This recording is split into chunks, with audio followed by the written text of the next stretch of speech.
अफगानिस्तान में खौफनाक ज़लज़ले में 1400 से ज़ायद अमवात अब तक रिपोर्ट हो चुकी हैं। पाकिस्तान की जानिब से ज़लज़ला मुतासरीन के लिए इमदादी सामान की तरसील जारी है।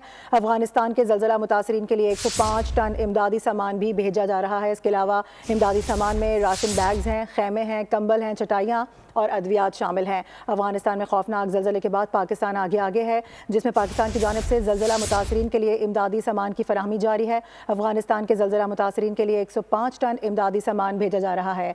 बात करेंगे, नुमाइंदा खुसूसी सलमान आवान ज्वाइन कर रहे हैं। सलमान, मजीद बताइएगा।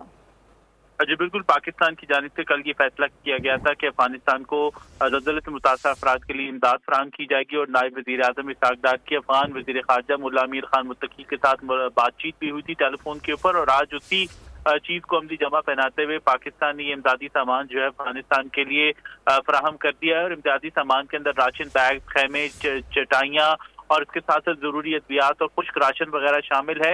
इमदादी सामान जो है वो कंटेनर के जरिए जो है अफगानिस्तान भिजवाया जाएगा, तोरखम बॉर्डर भिजवाया जा रहा है। और सामान की रवानगी की जो तकरीब है ये NDMA हाउसेज के ऊपर, वेयर हाउसेज के ऊपर मुनक्किद हुई, जहाँ पर मेहमान खुसूसी वफाकी वज़ीर खील दास कोहिस्तानी थे, जिन्होंने NDMA हकाम के साथ मिलकर ये सामान अफगानिस्तान के लिए रवाना किया। और पाकिस्तान की जानिब से अफगानिस्तान को इस हवाले से भरपूर एआनत फराहम करने की भी यकीन दहानी करवाई गई है कि सैलाब के बाद, क्योंकि पाकिस्तान खुद भी मुश्किलात का शिकार है, लेकिन इसके बावजूद जो अफगानिस्तान के ज़लज़ला मुतासरीन है उनके लिए हर मुमकिन इमदाद फराहम की जाएगी। जी ठीक है सलमान, बहुत शुक्रिया।